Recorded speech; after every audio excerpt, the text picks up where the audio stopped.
भक्तों ओम नमः शिवाय, श्री शिवाय नमस्तुभ्यम, जय श्री महाकाल। जी हाँ भक्तों, क्या आपके भी घर में कोई ऐसा व्यक्ति है जो बहुत ज़्यादा नशा करता है? आप उसके नशे को लेके बहुत ज़्यादा परेशान हैं कि आखिरकार हमारे घर के जो व्यक्ति है ये इतना ज़्यादा नशा क्यों करता है।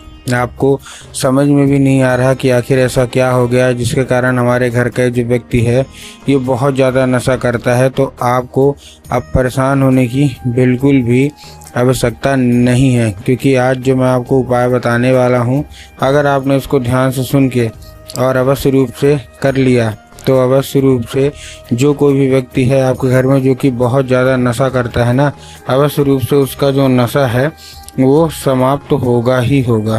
क्या करना है, कैसे करना है, पूरा का पूरा मैं बताने वाला हूँ और अच्छे तरीके से आपको समझाने वाला हूँ। तो बस उपाय ध्यान से सुन के अच्छे से करिएगा ज़रूर। देखिए, आपको भी पता है कि पूज्य गुरुदेव की जो कथा होती है उसमें लाखों की भीड़ आती है। कैसे भीड़ आती है? लाखों की भीड़ आती है। और जब गुरुदेव की कथा में लाखों की भीड़ आती है तो वहाँ ज़्यादातर जो भक्त होते हैं वो क्या करते हैं, पत्र के द्वारा अपनी इच्छा और पत्र के द्वारा अपनी मनोकामना जो होती है ना वो गुरुदेव तक पहुँचाते हैं।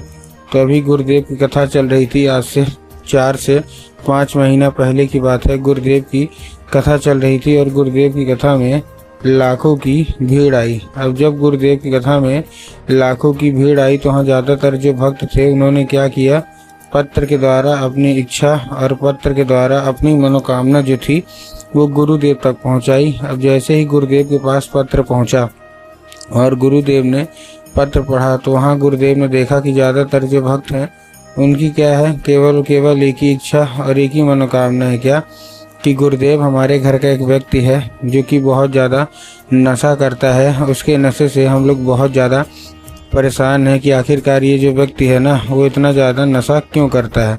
हमने क्या कुछ नहीं किया, बहुत ज़्यादा डॉक्टरों को दिखाया, बहुत ज़्यादा दवाइयाँ करवा ली, हर एक चीज़ करवा लिया, लेकिन अभी तक उस व्यक्ति का जो नशा है ना वो समाप्त होने का नाम ही नहीं ले रहा। कृपया करके कोई उपाय बता दें ताकि हमारे घर का जो व्यक्ति है उसका जो नशा है वो हमेशा हमेशा के लिए समाप्त हो जाए। अब जैसे ही गुरुदेव ने ये देखा तभी गुरुदेव ने 2 से 3 उपाय बता दिए और कहा केवल और केवल ये उपाय कर लेना, तुम्हारे घर का जो कोई भी व्यक्ति है, जो कोई भी सदस्य है जिसका भी जो है ना नशा समाप्त नहीं हो पा रहा, तो अवश्य रूप से जो नशा है वो समाप्त होगा ही होगा। अब जैसे ही गुरुदेव ने उपाय बताया तो लोगों ने जा जाके इस उपाय को घर में करना शुरू कर दिया। अब जैसे ही लोगों ने जा जाके इस उपाय को घर में करना शुरू कर दिया, वही लोग गुरुदेव की कथा में मात्र 1 से 1.5 महीने के बाद वापस आए। अब जब वही लोग गुरुदेव की कथा में वापस आए तो उन्होंने क्या किया, फिर से एक बार गुरुदेव को पत्र लिखा, लेकिन ये वाला जो पत्र था ये गुरुदेव को धन्यवाद के रूप में पत्र था कि गुरुदेव धन्य हो आपका, आपके द्वारा बताया गया उपाय हमने कर लिया है, हमारी सारी इच्छा मनोकामना जो है वो भी पूरी हो गई है, आपका कोटि कोटि धन्यवाद। तो देखिए, अगर आपको भी जानना है कि आखिर ऐसा कौन सा उपाय है जिसको करने मात्र से इच्छा मनोकामना जो है वो पूरी हो जाती है, ठीक है, तो आज चलिए हम बताते हैं आपको आज की इस वीडियो के माध्यम से कि आपको करना क्या है।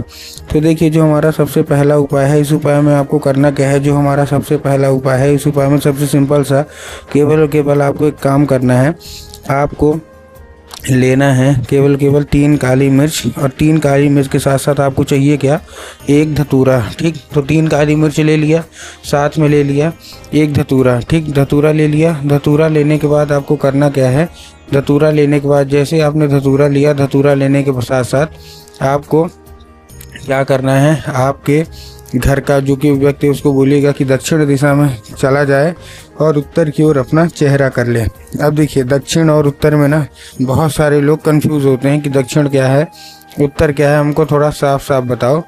तब गुरुदेव ने साफ साफ बताया है कि आप जिस भी शिव मंदिर जा रहे हैं उस शिव मंदिर का जिधर साइड जलाधारी होगा आपको अपना चेहरा उधर साइड करके खड़े हो जाना है, ठीक। खड़े हो गए, खड़े होने के बाद आपको क्या करना है, एक नाम लेके, कौन सा, महादेव का बहुत ही सुंदर सा नाम है श्रम्भेश्वर महादेव। तो आपको करना क्या है, आपको केवल और केवल श्रम्भेश्वर महादेव का नाम लेके और उन्हीं का स्मरण करके आपको चुपचाप से क्या कर देना है, अर्पित कर देना है। बस पूज्य गुरुदेव कहते हैं कि अगर आपने ऐसा कर लिया ना तो अवश्य रूप से इच्छा मनोकामना जो है वो पूरी होनी ही होनी है। ठीक है, ये था कौन सा, ये था हमारा पहला उपाय। अब देखिए हमको भी पता है कि जो कोई भी व्यक्ति नशा करता है उसका जो मन है ना वो पूजा पाठ या किसी अन्य चीज़ में नहीं लगता, वो केवल जिसका मन है ना वो नशे में ही लगता है। तो आप लोग जितने लोग अभी सुन रहे हैं, जितनी भी महिलाएं हैं जिनको जानना है कि आखिर हमारे पति का नशा कैसा समाप्त होगा, हर एक चीज़, तो चलिए मैं आपको बताता हूँ। तो देखिए इस उपाय को करने के लिए आपको सबसे पहले चाहिए क्या, 1 लोटा जल, ठीक, और 3 बेलपत्र। क्या क्या चाहिए फिर से बता रहा हूँ, 1 लोटा जल चाहिए और 3 बेलपत्र चाहिए। ठीक, तो ले लिया आपने, 1 लोटा जल ले लिया, 3 बेलपत्र ले लिया।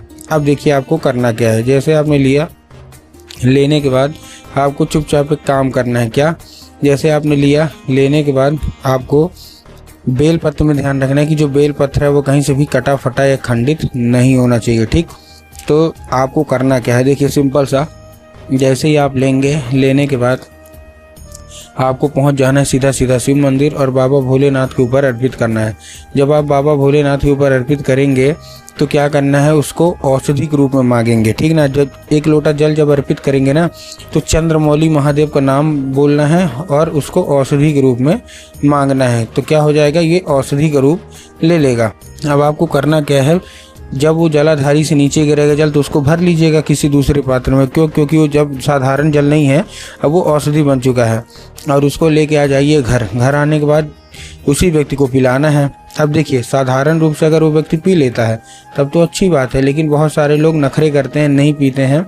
तो आपको क्या करना है, अगर वो नहीं पीता है तो आपको केवल और केवल एक काम करना है। क्या काम करना है, उसको पानी में चाय में मिला के पिलाइए। पूज्य गुरुदेव कहते हैं कि किसी भी तरीके से उसके अंदर औषधि जाने लगेगी तो उसका नशा समाप्त होगा ही होगा।